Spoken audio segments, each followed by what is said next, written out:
Hello, everyone. I'm Charlie Tolhurst, and welcome to the Charlie Tolhurst Show for today, which is the 22nd of January. I can't wait to start the show, guys.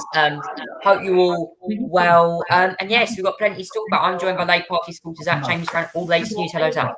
Hello, Charlie. Hello.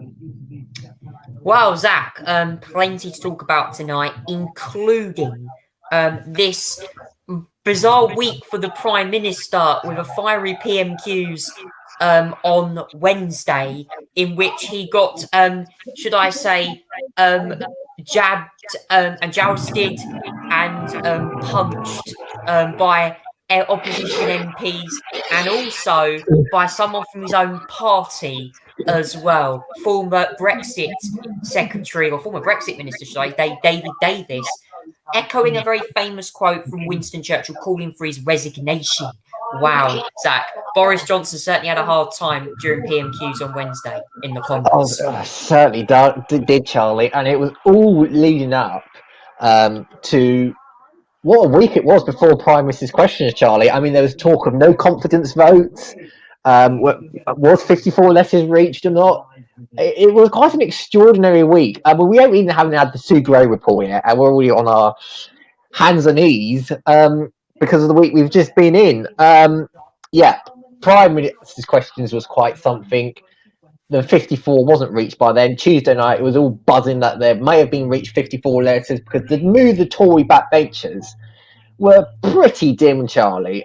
Their Spartan group of 2019 intakers met to discuss whether to put no confidence letters in Tuesday. And then Wednesday, just before PMQs, Charlie, we had the news that Christian Wakefield, the member for Bury South, who was the Conservative MP, went to the Labour Party, which I think is the first time that has happened since 1997, I believe. Whew, crikey. We have seen in years, Charlie, Conservative MPs move to Lib Dems, Change UK, Labour MPs do the same as well.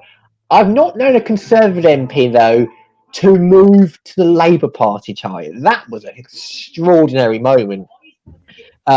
It's certainly in the time of Westminster.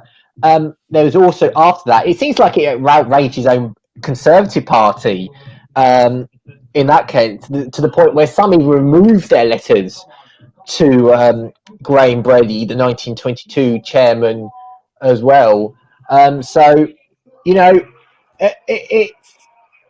was a big moment. Prime Minister's questions, the Prime Minister was down, but you wouldn't say he was out. I mean, he seemed very motivated in that sense. But in other ways, Charlie, it was another dreadful Prime Minister's questions, in fairness, Charlie, for him, because got absolutely battered about the questions. There's just a lot of infighting in the Conservative Party at the moment, Charlie. It's unbelievable. Another bit of serious allegations we'll probably get to when we talk, Charlie. Another bit of serious allegations. There's been lots of allegations from the parties to the Sue Gray report, which is still not out. Could come out this coming week. Next week, I think. Next week. That has been expanded tonight to include potential parties at number 10 flat. Where Boris and Kerry Johnson live. So, there is a lot. This keeps expanding, Charlie. And there is a lot going on, I have to say. It's incredible, honestly, Charlie.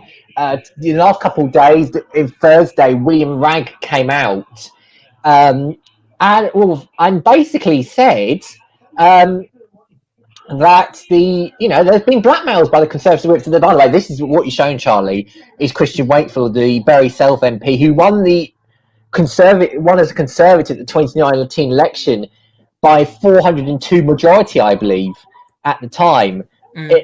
Now, moving from Conservative to Labour is quite a brave thing to do. In some ways as well, he feels more comfortable being part of the Labour Party now, by the sounds of it, which is, you have to say, as I said, Charlie, quite something to be moving from Conservative to Labour. after defeating Labour in the last election and winning that seat for Conservatives for the first time. But yeah, that was an extraordinary event at Prime Minister Questions. We saw him cross the floor just before the Labour MPs cheering him on. It was quite something to see. It really was. Oh, Zach, tell me about it. I was going to say, I forgot to mention that at the start of my show, but yeah, Christian Wakeford moving across to the Labour Party, as they call it, defecting parties, which means moving parties to all the listeners out there who don't know what that word means. Yeah, right on the day that Boris got hammered by his own party, particularly, who I'm now going to play for you now, a quite historic speech and quite a powerful speech from David Davis, who actually, I was surprised what he had to come out with here, as he called for Boris Johnson to resign during PMQs. And I would like for all the listeners to just play this speech. And I'd like them to hear this because this is extremely important to the Conservative Party. This is what David Davis had to say during PMQs on Wednesday. Weeks and months defending the Prime Minister against often angry constituents. I reminded them of his success in delivering Brexit and the vaccine and many other things. But I expect my leaders to shoulder the responsibility for the actions they take. Yesterday, he did the opposite of that. So I'll remind him of a quotation altogether too familiar to him of Leo Amery to Neville Chamberlain. You have sat there too long for all the good you have done. In the name of God, go.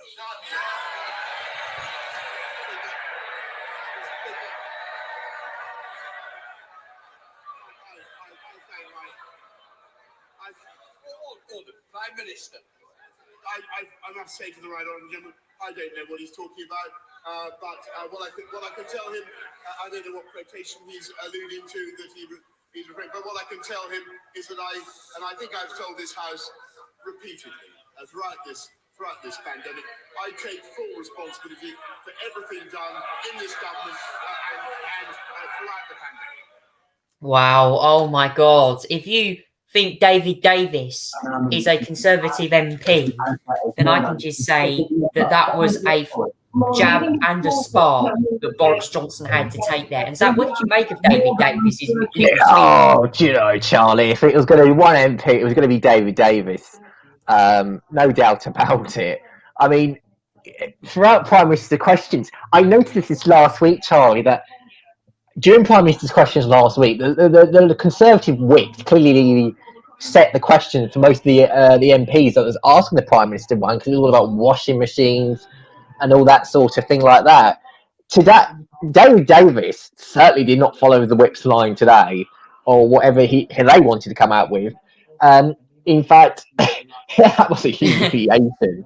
It really was. If there's any MP that could come out like that, it would be David Davis, who, just, he's a very independent-minded Conservative MP, and he comes out with sparks and flies like that. I mean, in fairness, Charlie, that was quite a public annihilation for the Prime Minister in that sense. It was quite a jab. I mean, we've seen, it's been less effective in some ways for some Tory MPs because they've called for their resignation, but it was via sources, via official statements, nothing like what everybody else is watching. Everyone else was watching that, and they would have felt the effects of that speech by David Davis, not through some newsletter or some statement they've wrote and they've posted and everything like that. Live on television, you hear the raw emotion of what he said about that.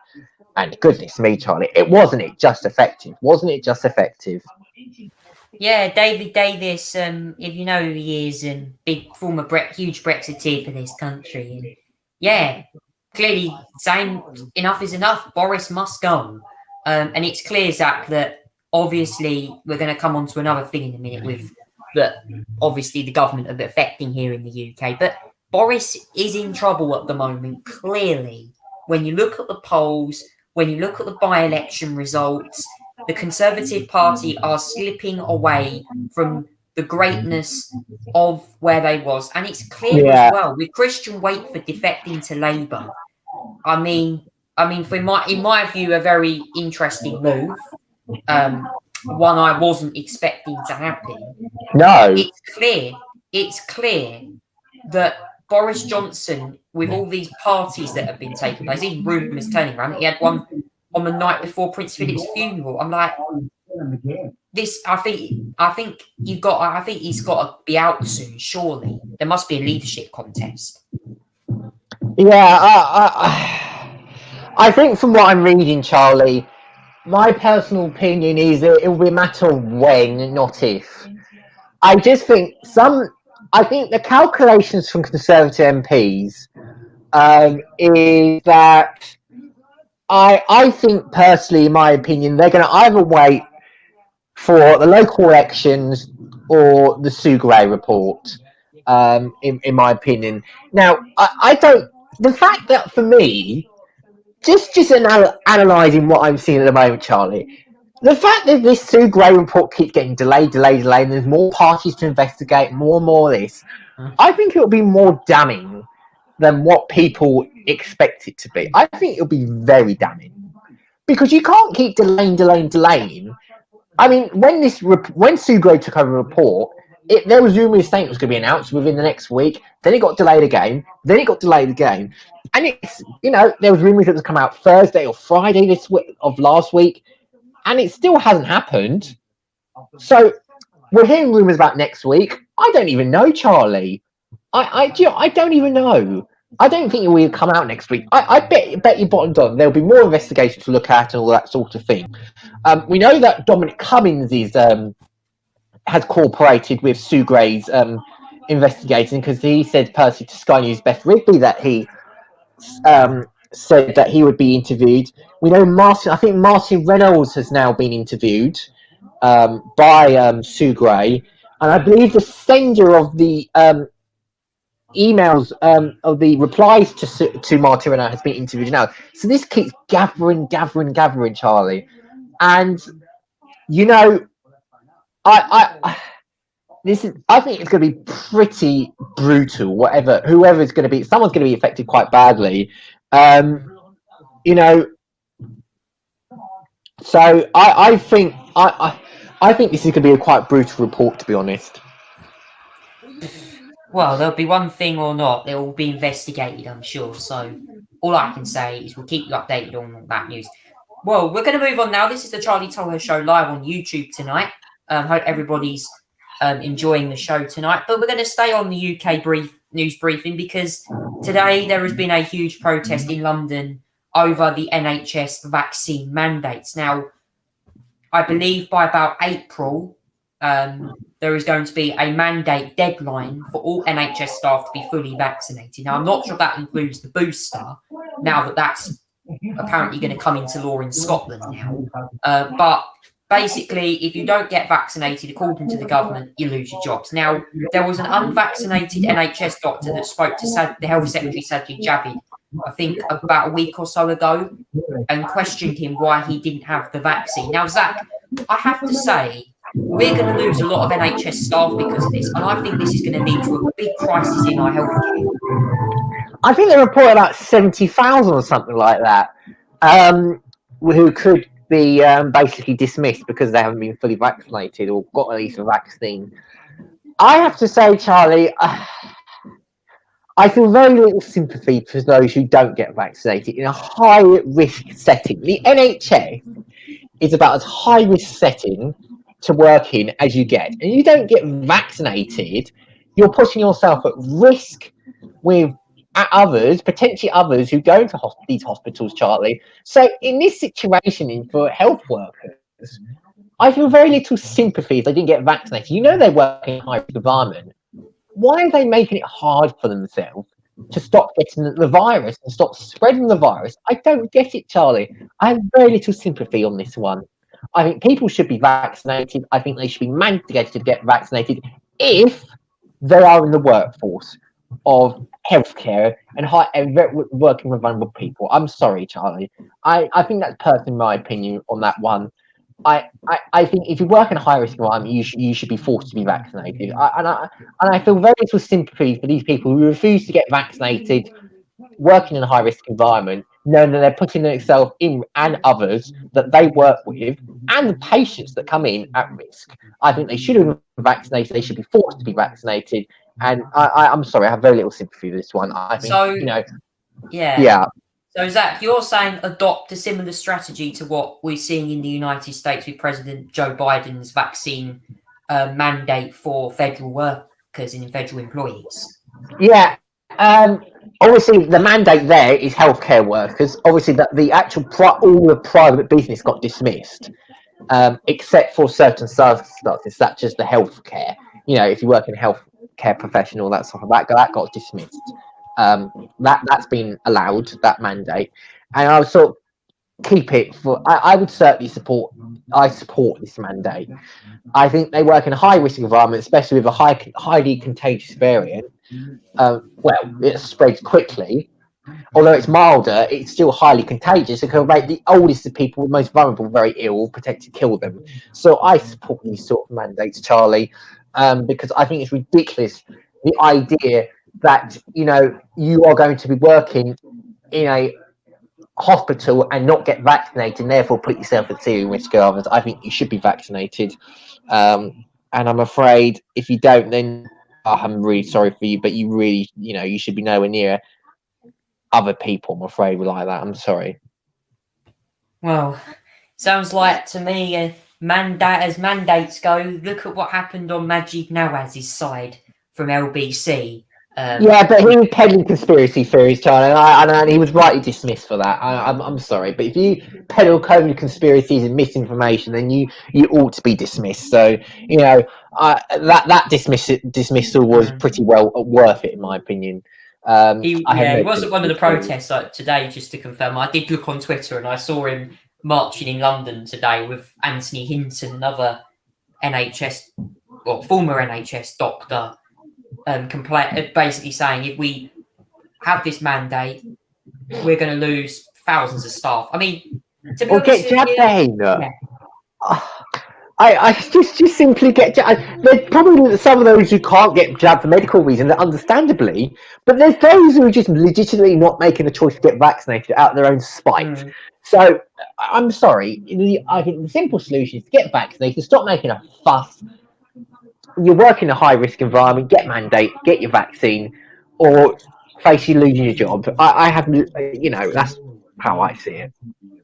Yeah, and Zach as well. This news obviously comes across very interestingly because there's been reports in the media today about this. The new COVID variant branded Omicron's sister is apparently now under investigation by the World Health Organization. It's saying it's called, the sublineage is called BA2, with most cases of the original BA1 Omicron variant. Experts said there is no need to fear the sublineage right away, and there's no evidence it's more severe. It's clear, this virus is clearly evolving, but it's clear, does our testing rate, our testing in genomic sequencing, do you think that this variant will be picked up very easily? Well, if we move to lateral flows, probably not, but it's a variant under investigation. It looks like it doesn't appear to be too much different. It appears just to be another variant of a variant, really, to be fair. It's a bit more, it looks like it may well be slightly more transmissible. It doesn't appear to be any more milder or severe. So I don't think we should worry too much about this one at the moment. But we'll see how this one progresses. I don't think we should worry, really, to be fair. It doesn't look like something this variant doesn't look like something you would worry too much about. Yeah, it's going to be very interesting indeed. So we'll keep you updated with all the latest news as it comes in on coronavirus. But we're going to move on now to the next part of the Charlie Tolhurst show tonight, which is live on YouTube. We're going to launch the new segment, The Worldwide Briefing, talking about news from around the world, replacing my former segment, What the Tolhurst. We're going to have a new segment on worldwide news. Now, this news focuses primarily tonight on the United States regarding Joe Biden's press conference. So I have the news on my screen. As you can see, it's clear that Donald Trump was not happy with it. As the Daily Mail has reported, he slammed Biden's press conference. And Joe Biden's press conference seemed very weird because when I watched him do the press conference the other day, he seemed like he took a very long time to answer any questions, especially one from a CNN journalist. Yeah. So this press conference, Charlie, was basically dominated by Ukraine, in that sort of way, and a few of the domestic agenda as well. So Donald Trump, basically, in his usual self, said the press conference was complaining about Joe Biden being not normal. Well, his presidency was not exactly normal, was it? In that kind of way. He held a rally on Saturday, from what I saw as well. So yeah, it's not surprising his opinion, Charlie. To be fair, it really is not surprising. In that mind, in that area.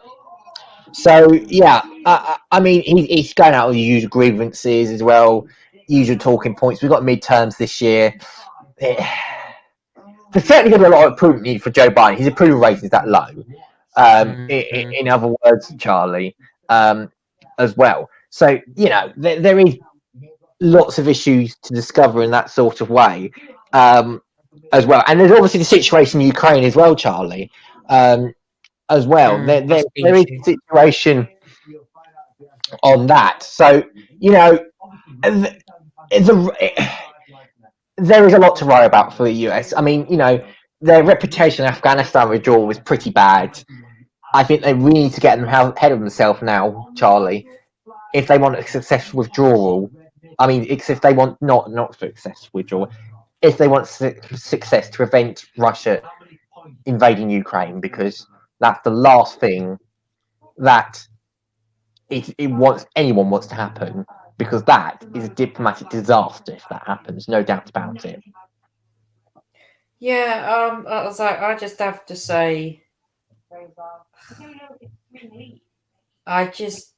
it is clear Biden's struggling at the moment. I can't see him doing much. I mean, his first year in office, he's gone over 1 year, and it's clear that the Russia and Ukraine war is getting worse now.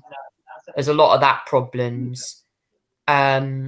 His speech clearly the other day, I mean, you could just see there his face starting to show, like, I mean, there was even reports that he was going into cognitive decline, according to what many media journalists are reporting. But I have to say, I mean, he clearly looks a bit lost there, I think, in that press conference. But I think it's clear, Zach, that for Biden to get back to where he was, like to get anywhere near back to where the levels we saw with Trump, he's got to start really digging in and actually doing something properly. Because I have to say, at the moment, he's lacking the leadership, in my view. Yeah, Charlie. I mean, he did have one of the unfortunate moments in his press conference, and this certainly wasn't a good moment for him, is that when he was talking about Russia invading Ukraine, he said that he basically said that, if Russia had a minor invasion of Ukraine, it met with minor responses. Thank you. All right, sorry, hang on. We do have some. We're just going to mute that. I got food, Charlie. I've got food here. It's all right. It's cool, Charlie. I'm good. Yeah, that's fine. We're just. So what was I saying? No. But what I was saying, Charlie, is that there was a bit of a gaffe moment from Biden, where he basically said, right, okay, that I forgot what I was saying. I forgot. I totally lost my brain. So he basically said that a minor invasion of of Ukraine would result in minor, sanctions, and it enraged Ukrainian officials. So he had to correct, the press secretary had to come out, Charlie, and correct him on that. Oh no! As well. So that was a bit of an embarrassing moment for him, and it was certainly noted, no doubt about it, Charlie. No doubt it was noticed as well. But yeah, it was something pretty bad, to be fair, that happened in that one as well. Yeah, it wasn't very good. Oh dear. Oh, I'm gonna love when I play this video in a minute. This video, the video that defies what Biden's presidency is. He's only been president for a year, and trust me, already it's clear things are not gone well for Joe Biden as well. This is what he had to say during his press conference. Have a listen to this.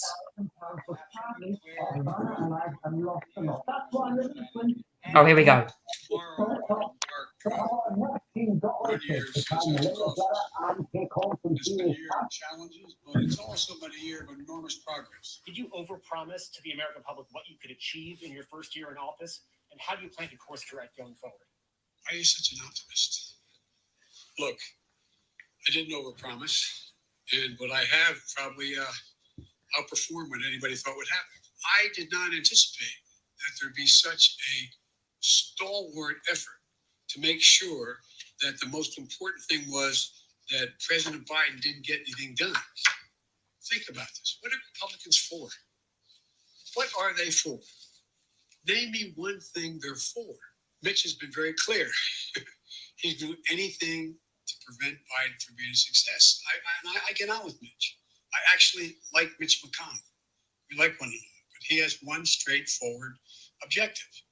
Make sure that there's nothing I do that makes me look good in the mind, his mind, with the public at large. And that's okay. I'm a big boy. I've been here before. The fundamental question is, what's Mitch for? Did you ever think that one man out of office could intimidate an entire party where they're unwilling to take any vote contrary to what he thinks should be taken for fear of being defeated in a primary? I've had 5 Republican senators talk to me, bump into me, quote unquote, or sit with me, who've told me they agree with whatever I'm talking about for them to do. But Joe, if I do it, I'm going to defeat it in a primary. We got to break that. Yeah, that was Joe Biden in the first of the clips. This is what he had to say when he shrugged off a question on mental fitness from a Conservative reporter. Of registered voters disagreeing with the statement, Joe Biden is mentally fit. Not even a majority of Democrats who responded strongly affirmed that statement. Well, I'll let you all make the judgment whether they're correct. Well, so the question I have for you, sir, if you'd let me finish, is why do you suppose such large segments of the American electorate have come to harbor such profound concerns about your cognitive fitness? Thank you. I have no idea. Yes, sir. Wow. If Joe Biden could actually give a question and have a question from a journalist who says, I'm questioning your mental ability. He just says, I have no answer. I am going to basically move on to the next question and make a meal out of it.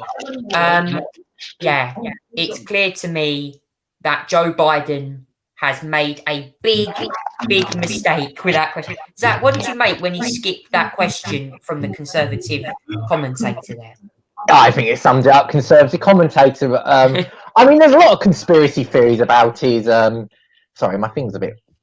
Oh, I've mowed it a little bit more now, but there we go. That's better. I'll leave it like that.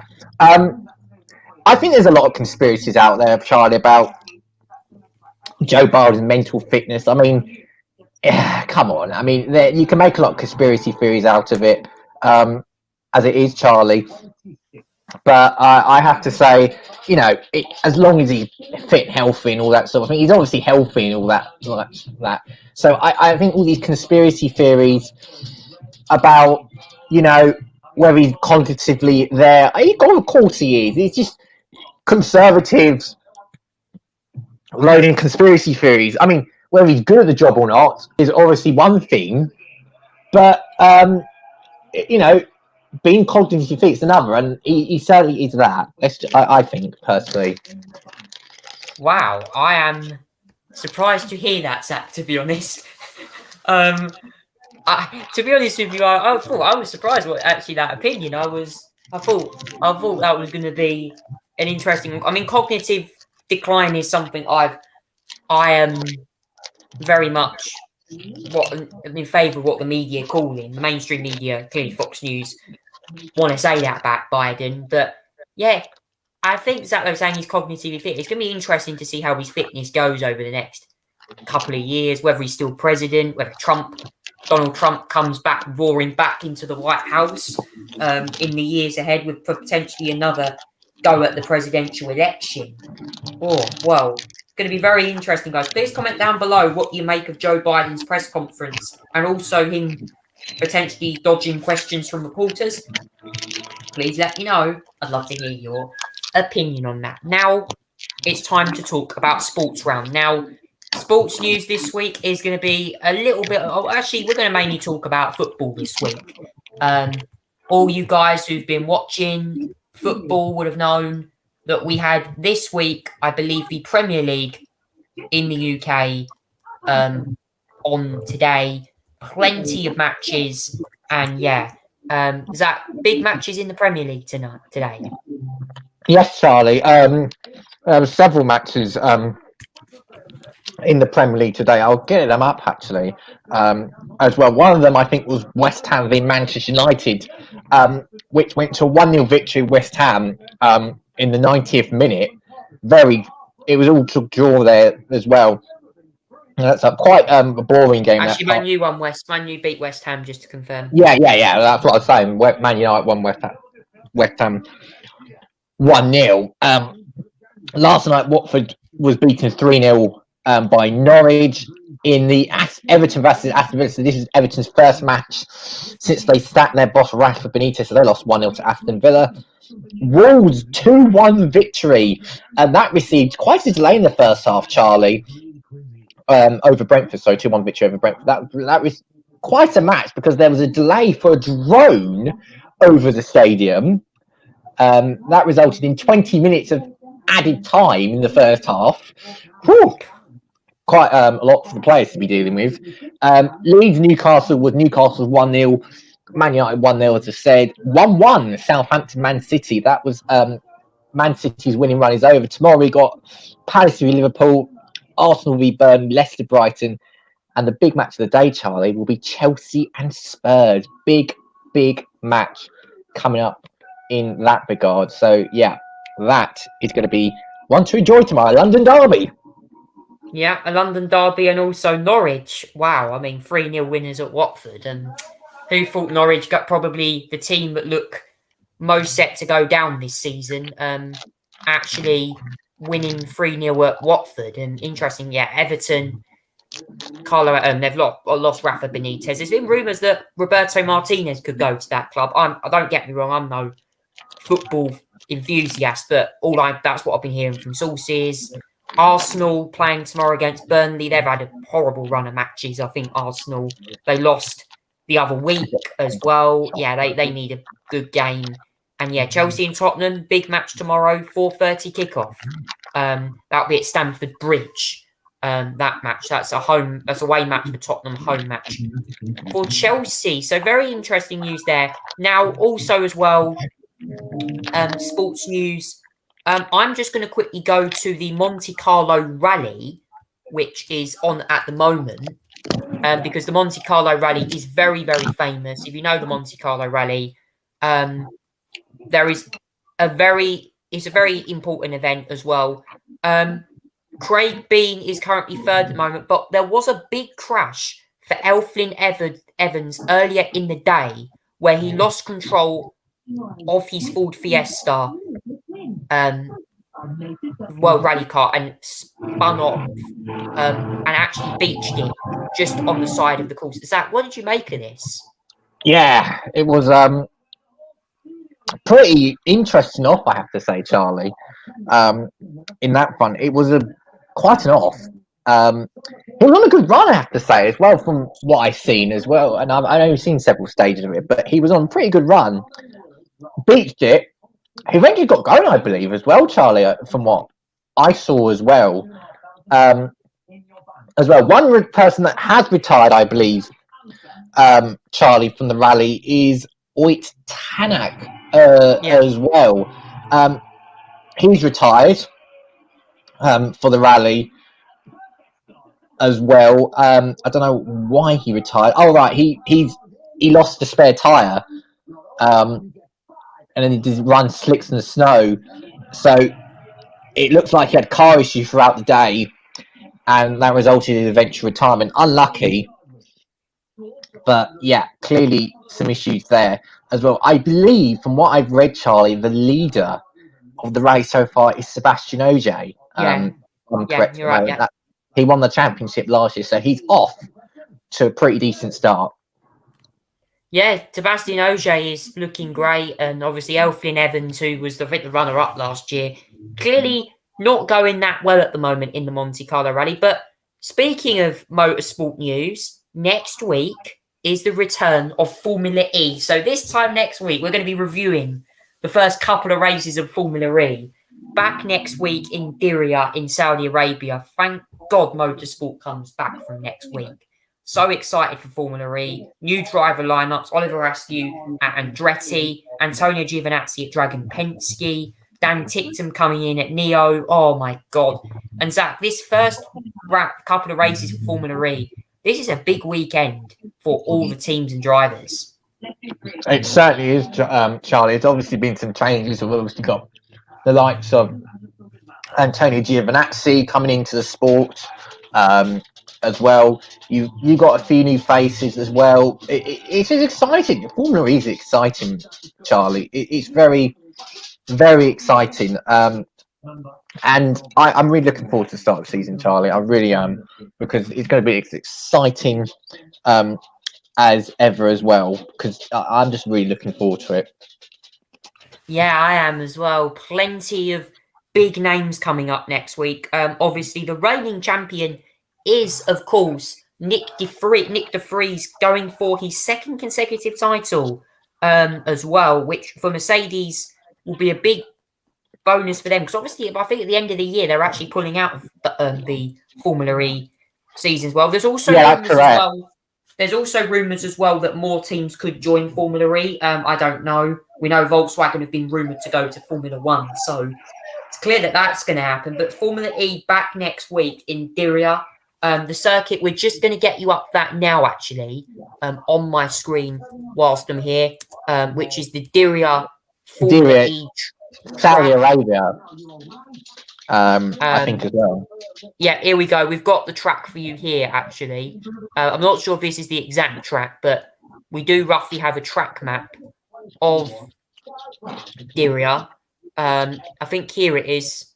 That's roughly what we're going to expect to see on next Friday, should I say, when the cars eventually do start racing.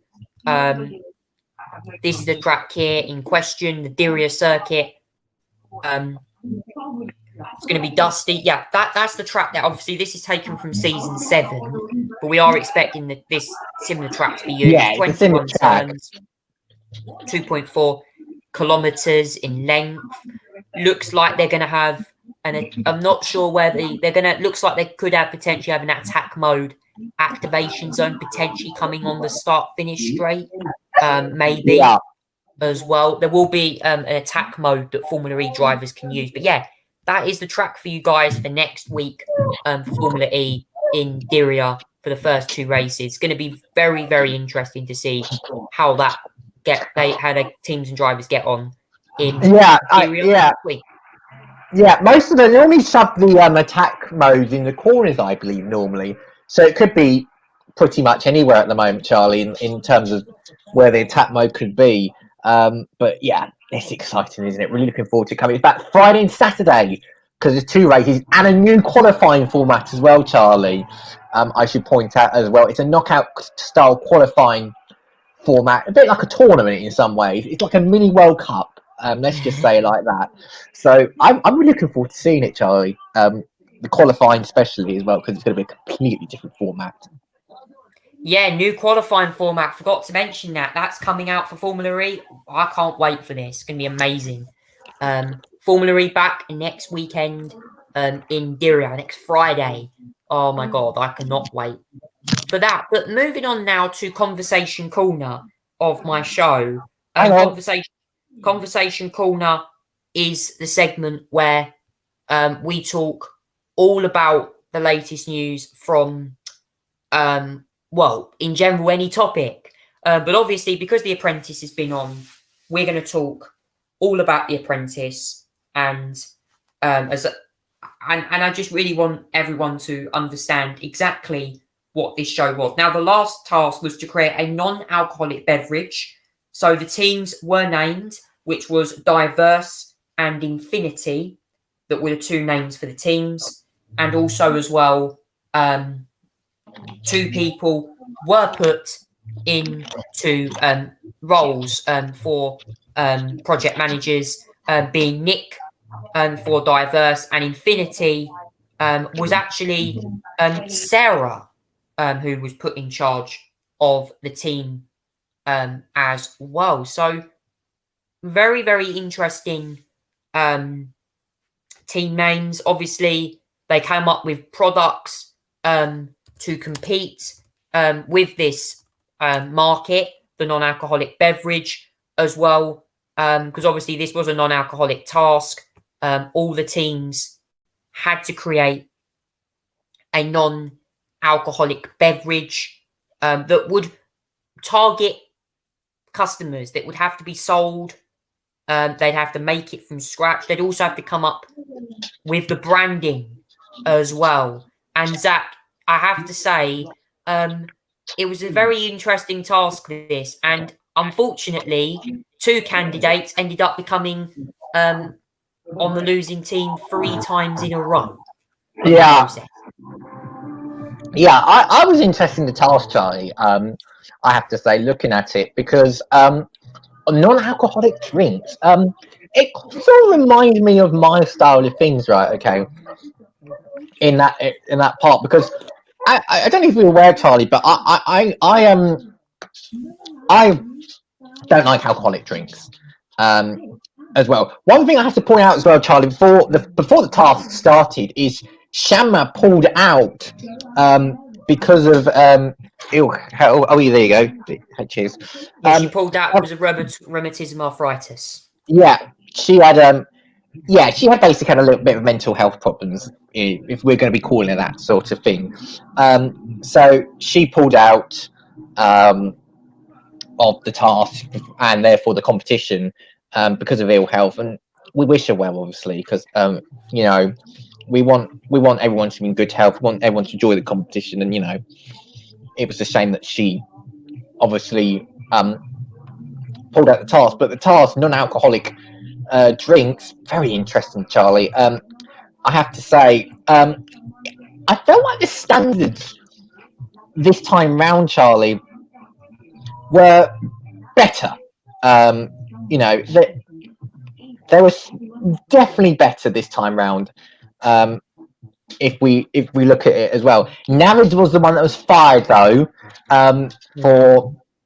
because he didn't get enough sales. If we look at the sales, Charlie, the now alcoholic gig, what happened there was that on his team, I think it was only 2,500 drinks were sold, and the other one 10,000, that's a lot, Charlie. No doubt about it.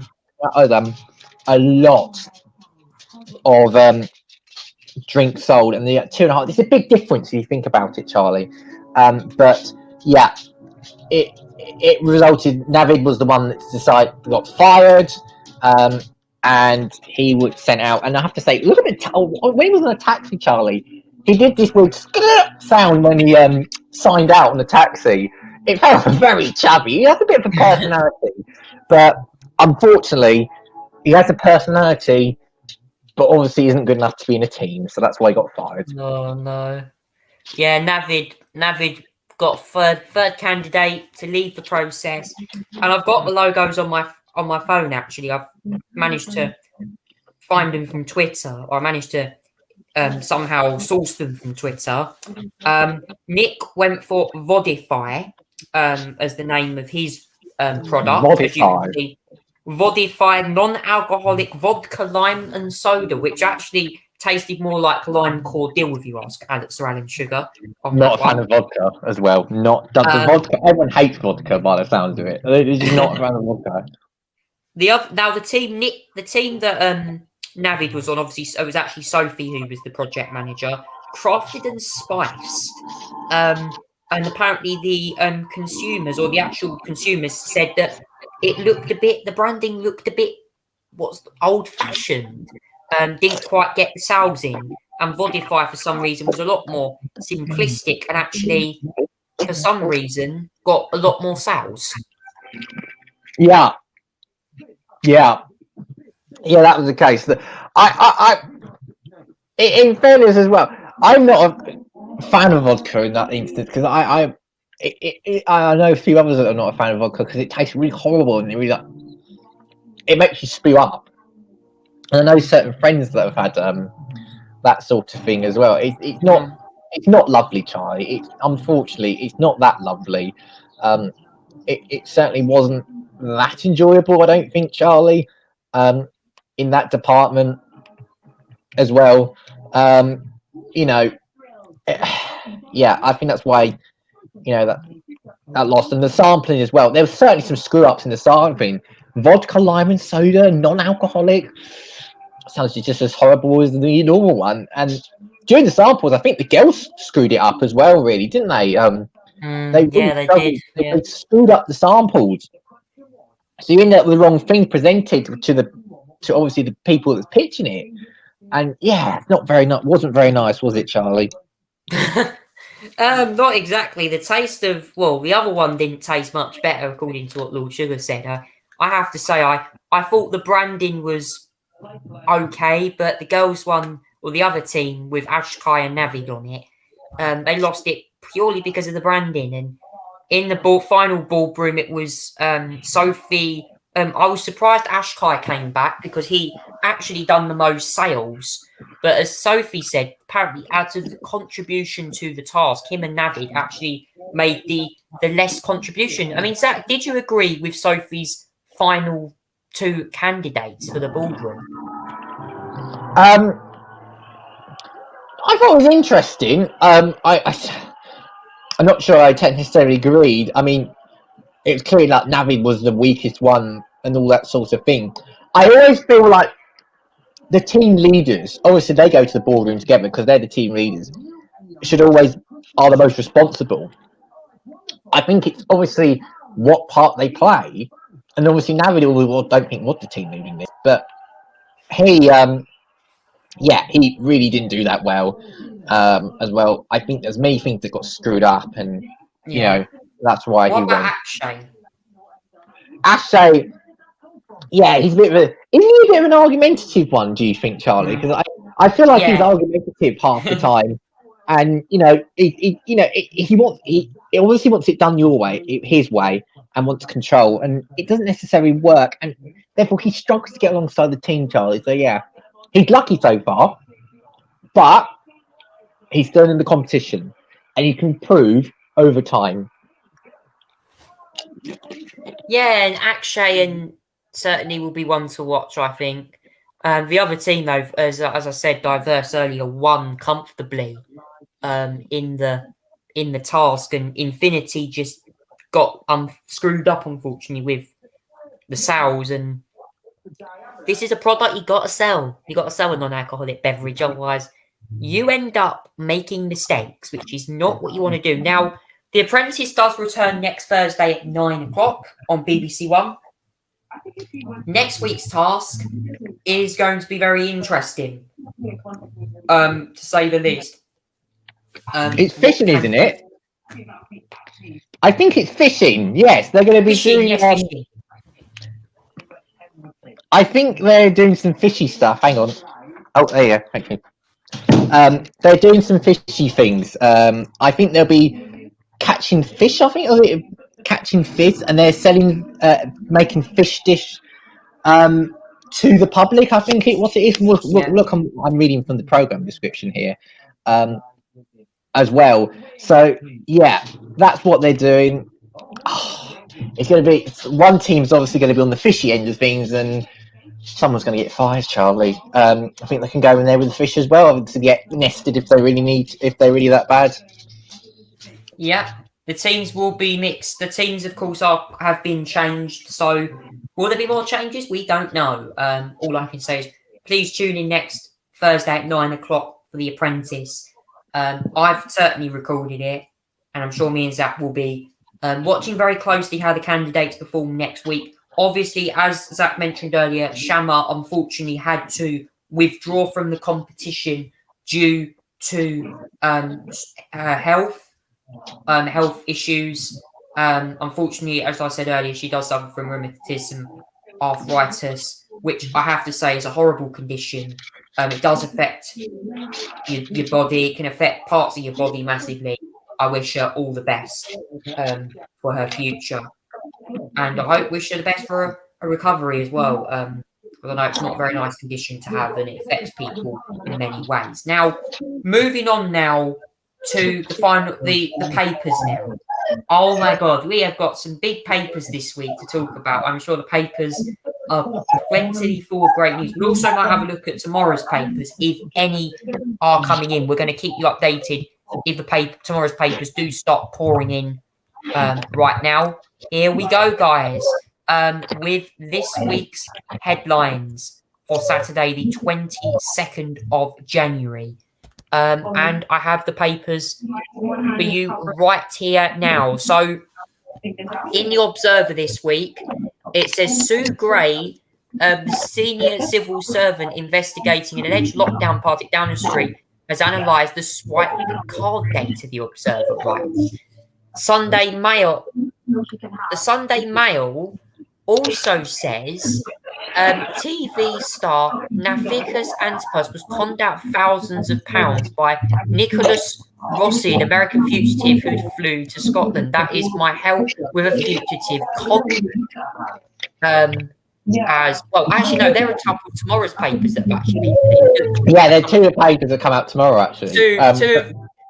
Two of the papers that have come out for tomorrow. Wow, already we're getting papers in. Right, let's go through today's papers then. Sorry. So the iWeekend says NHS in talks on jab U-turn to save over 70,000 from sack. The Daily Express says wonder pill to fight COVID and flu.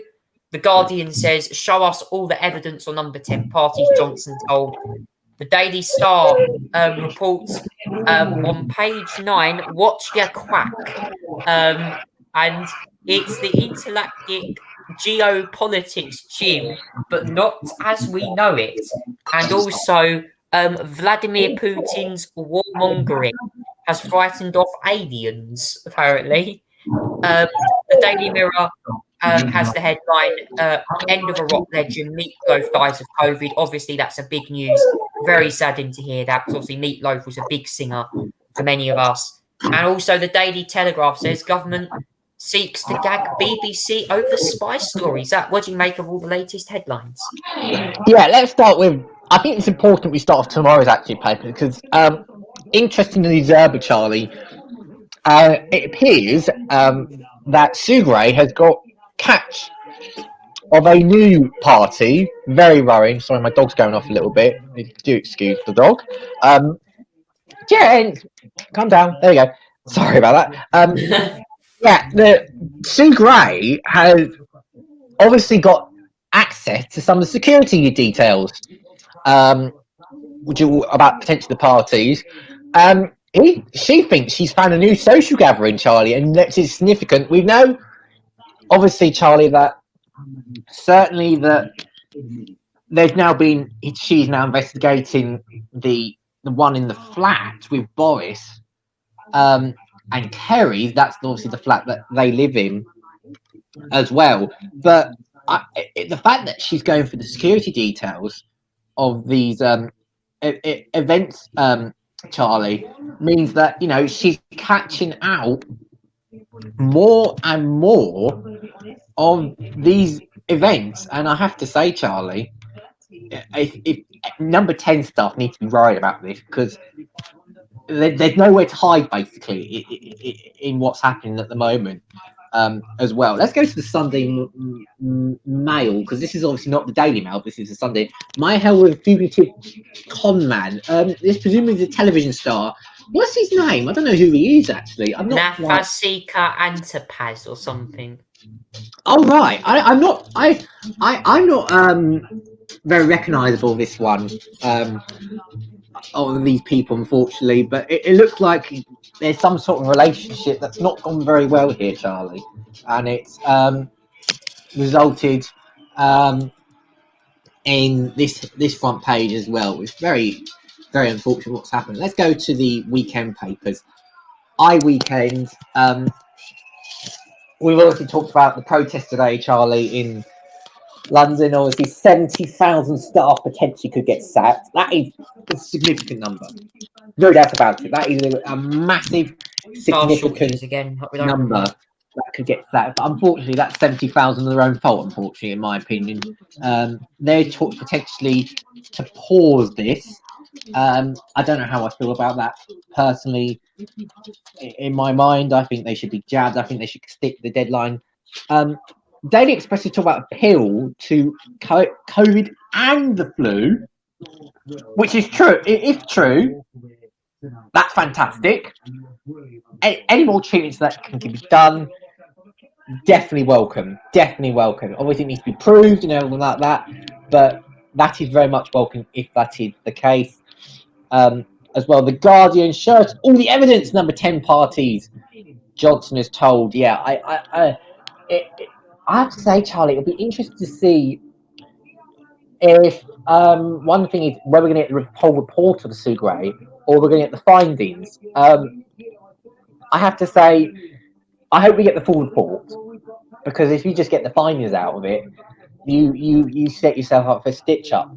Unfortunately, and I don't want to see any stitch ups on this as well. The Daily Star. Let's see what the Daily Star is talking about. It's intergalactical geopolitics, but not as we know it. Wow, very futuristic front page. This is talking about Vladimir Putin. Warmongering has frightened off aliens visiting Earth. I mean, Putin does look a bit like an alien with a bald head anyway, so no wonder why they would be scared of visiting him as well. It's not surprising, really, to be fair. I mean, Vladimir Putin, as scary as it is, I think, it'd be scary to even have the thought of him scaring people off. Oh dear. Yeah, I'm not comfortable. The Daily Mirror. Meatloaf. Very sad news of Meatloaf's death, Charlie. A very massive rock figure, great singer. But he died of COVID, and unfortunately, he was an anti-vaxxer. Oh, no.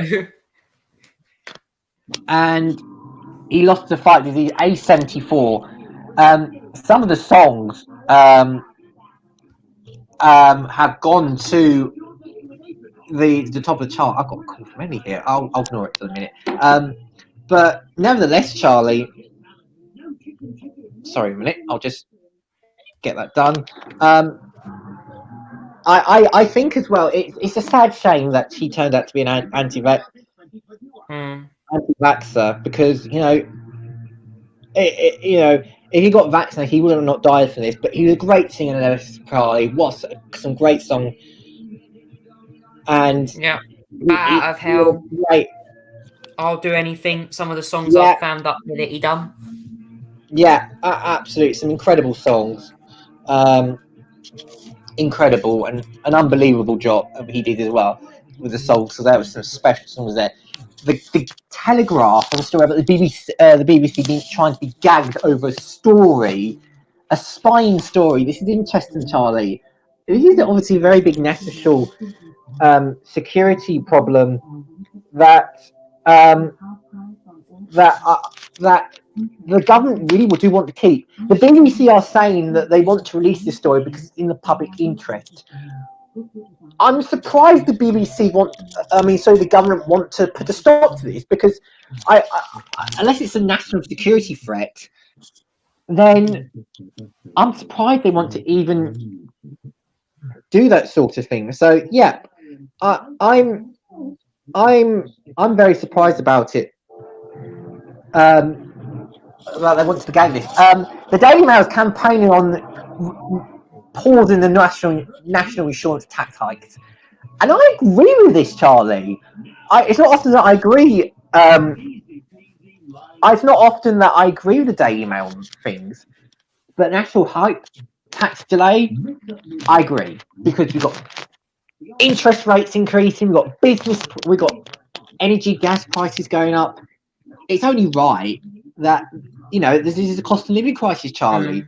And the last thing the national insurance taxes to go up, this is just going to make the poorest families unavoidable for them. It's a disgrace that, that should be going ahead. But yeah, so I agree with that campaign, actually. I really do agree. Times on Saturday is reporting about the PM wanting to beef up the top team. There's a talk about his old leadership team coming back to go into number 10, just so he got familiar faces around it rather than, and his pros, that some people that, he's known for a long time. Ruth Davison on the front cover there, obviously she won't be going to number 10. She called for Boris Johnson to resign, actually, as well, with this Partygate scandal. But some in the number 10 want the team to be shaked up. Some of them know they're going to be sacked. I think there's definitely going to be shaking up happening as well. The Financial Times, this is the last paper. Netflix moving deepens tech row, US and Russia to keep talking. Obviously, that's good news. But yeah, the situation with Russia and Ukraine is serious, Charlie, and it needs to be sorted out very quickly before this gets totally out of hand on this, Charlie. It's very, very serious indeed. Yeah. And also, I bet newspapers were reporting the other day that COVID restrictions across England, Plan B, expires next week as well. 26th, that will be expiring. Just to confirm with all the listeners out there, that was reported on the papers the other day. So, yeah, as well. Also on the papers, Adele also had her tour cancelled to Las Vegas due to COVID. So, from Adele, chance to big performer, big hit, Easy on Me, which I think potentially is up for a Brit Award this year. I don't know, but I heard that song could be up for a Brit Award. That's all I can say on that. But that's the paper review. We'll be back next week for that. I'll also do another one on the Mix and Match show during the week as well. Now, moving on to the Great British Star and Red Devil, the final part of the show, where we talk all about the best and the worst performers of the week. Now, it's going to be an interesting one because actually my nominations this week are very, very interesting. And to say the least, I find my nominations to be kind of controversial to the naked eye. But Zach, I'm going to start with your nominations for the Star and Red Devil. Ooh, my nominations are... So my nomination for the British Star is not in politics, but I'm going to share this with you because I think this is very interesting, and I think really, really good. Some good news, Charlie. This is this scientist who is treating Alzheimer's disease. He's done a research in Oslo. They found an artificial intelligence method to help identify potential new medicines for Alzheimer's. And it makes the medicine more precise, no side effects as well. Great news.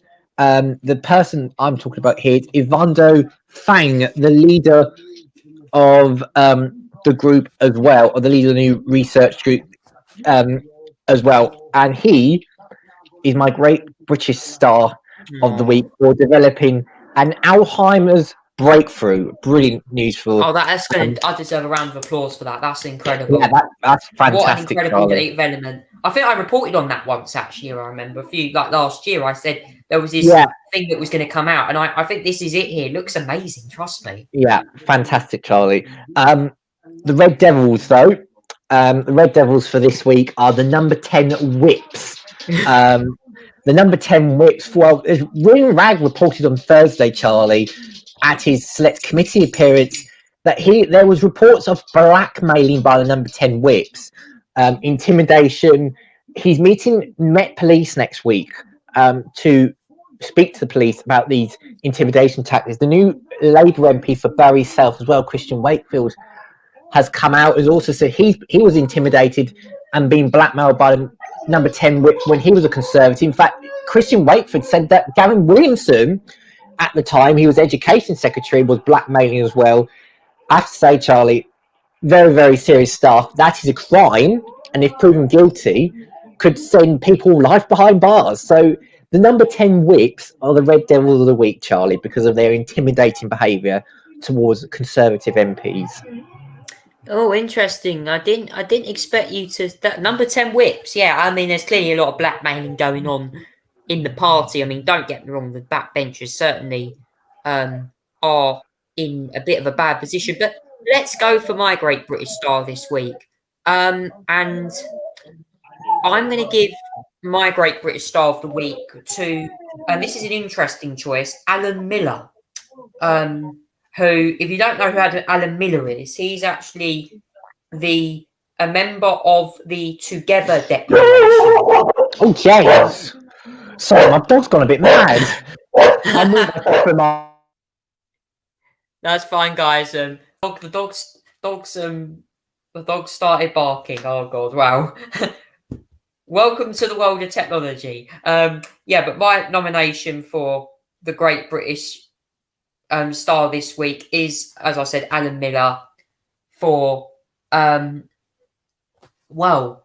Together Declaration, for him opposing all of these crazy vaccine mandates, going out there actually protesting. And actually there was a protest at number 10 during the week where he actually complained to the government that there has to be something done with vaccine mandates. Are they definitely not right? And we're now going to move on to the Red Devil of the week. If you ask me, this Red Devil, very, very interesting. One that I never thought I would have to pick until I saw what happened the other day. And I'm afraid if you have to disagree with me, please do. I'm going to give it to two people. Ooh. And that is both Boris Johnson for the Partygate scandal and also for the flip-flopping of a address speech in the White House, Joe Biden. Get my nominations for the Red Devil this week. Boris Johnson for Partygate and, of course, David Davis telling him to get out of his role, and Joe Biden for basically making a bit of a gaffe about Ukraine and Russia potentially going into war. The Ukrainian president was not very happy with his view, actually. I will admit that. So what did you make of my nominations this week? I can't disagree about Boris, Charlie. I can't disagree about Boris. Joe Biden, well, yeah, it wasn't his greatest, finest moment. I'm not sure if it's worthy of that, but yeah, it was a gaffe that really should not have been said. No doubt about it. But yeah, Boris Johnson, second week in a row, I agree with you. Yeah, it's clear Boris Johnson has not had the greatest of weeks, and will he be Prime Minister just in a few weeks' time or even a month's time? We don't know yet. And could there potentially be some more problems with the Conservative Party with blackmailing? We don't know. But unfortunately, that's all we got time for tonight on the Charlie Tolhurst Show. Thank you so much for watching. We'll see you again next Saturday for more great content. And yes, there'll be plenty of content coming up on the show. I can't wait to see you guys next weekend. And of course, please stay tuned for all the latest news on the main on media sources, as they will give you all the latest news from all the headlines. Thanks for watching, everyone. Take care, and see you later.